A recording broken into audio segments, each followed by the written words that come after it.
नमस्कार, मैं हूं नंदिता कुरेशिया और आप देख रहे हैं डीएनपी इंडिया। मंथन में आज हम बात करेंगे कि क्या अब भी उत्तर प्रदेश में जनसंख्या नियंत्रण कानून की जरूरत है या नहीं।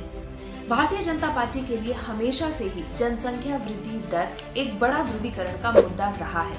भाजपा और उसके नेताओं को लगता है कि मुस्लिम समुदाय की आबादी दूसरे समुदायों के मुकाबले बहुत तेजी से बढ़ रही है और इससे आगे चलकर देश का पॉपुलेशन स्ट्रक्चर खराब हो सकता है। अब सवाल ये है, क्या अब भी एक राष्ट्रीय स्तर पर जनसंख्या नियंत्रण कानून लाया जाना चाहिए या फिर इसे टाल देने की जरूरत है। संसद के शीतकालीन सत्र में 3 कृषि कानूनों को प्रधानमंत्री नरेंद्र मोदी द्वारा वापस लिए जाने के बाद अब आरएसएस को भी ऐसा लगता है कि जनसंख्या नियंत्रण कानून पर पहले सर्वसम्मति बना लेनी चाहिए या फिर इस पर व्यापक तौर पे विचार विमर्श होना बहुत जरूरी है। अब केंद्रीय स्वास्थ्य मंत्रालय ने नेशनल फैमिली हेल्थ सर्वे की ताजा रिपोर्ट पेश की है। इस रिपोर्ट में कहा गया है कि भारत में जनसंख्या बढ़ने की दर स्थिर हो गई है या फिर नेगेटिव हो गई है।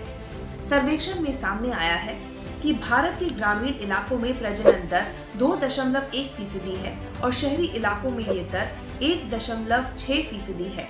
देश में कुल प्रजनन दर यानी कि प्रति महिला औसत बच्चे 2 पर आ गया है, जो कि वर्ष 2015-16 में 2.2 था। संयुक्त राष्ट्र संघ की ओर से तय मानक के मुताबिक अगर प्रजनन दर 2.1% हो जाती है तो इसका मतलब है कि जनसंख्या बढ़ने की दर स्थिर हो गई है या फिर कम हो रही है। उत्तर प्रदेश, मध्य प्रदेश, कर्नाटक, असम, उत्तराखंड जैसे बीजेपी शासित राज्यों में पहले से जनसंख्या नियंत्रण कानून लाने की बात चल रही है। तरह तरह के सुझाव दिए जा रहे हैं।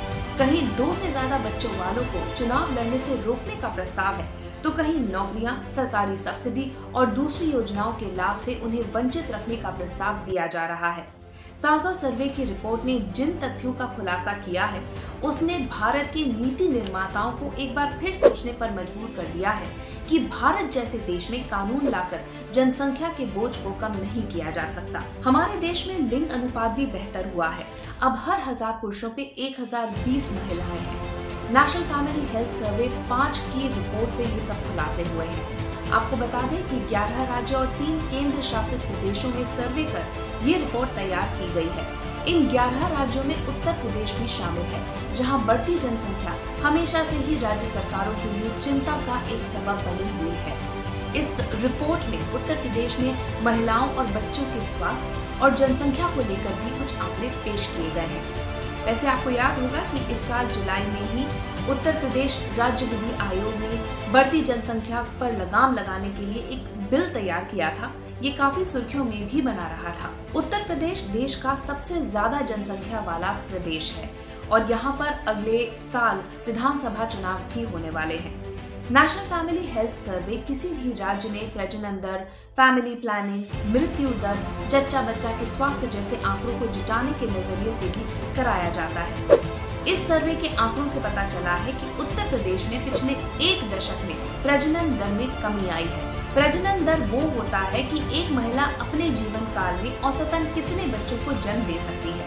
प्रजनन दर एक अहम पैमाना है जिससे ये पता लगाया जा सकता है कि उस राज्य में जनसंख्या विस्फोट की स्थिति बन रही है या नहीं। 1999 में उत्तर प्रदेश में प्रजनन दर 4.06 थी। ये घटकर 2016 में 2.7 हो गई और अब ये और घटकर 2.4 पर पहुंच गई है। उत्तर प्रदेश में जब जनसंख्या नियंत्रण कानून बना तो कई राजनीतिक दलों ने इसे मुसलमानों से जोड़ दिया था। इस बिल का नाम Uttar Pradesh population control, stabilisation and welfare bill रखा गया था। इस बिल में जनसंख्या नियंत्रण के लिए 2 बच्चों की नीति अपनाने की बात कही गई थी। ये प्रावधान किया गया था कि जो दंपति 2 बच्चों की नीति अपनाते हैं उन्हें प्रोत्साहन दिया जाए और जो इस नीति को नहीं अपनाते उन्हें खामियाजा भुगतना पड़े। उस वक्त बिल के प्रावधान को लेकर काफी बहस भी हुई थी। फिलहाल इस बिल पर राज्य सरकार की अंतिम मोहर लगनी अभी बाकी है। वैसे नेशनल फैमिली हेल्थ सर्वे के आंकड़ों में कुछ और अहम बातें भी उत्तर प्रदेश के बारे में सामने आई हैं। यूपी में 15 से 49 साल की उम्र वर्ग द्वारा परिवार नियोजन के आधुनिक तरीके इस्तेमाल करने वालों की संख्या 44% हो गई है।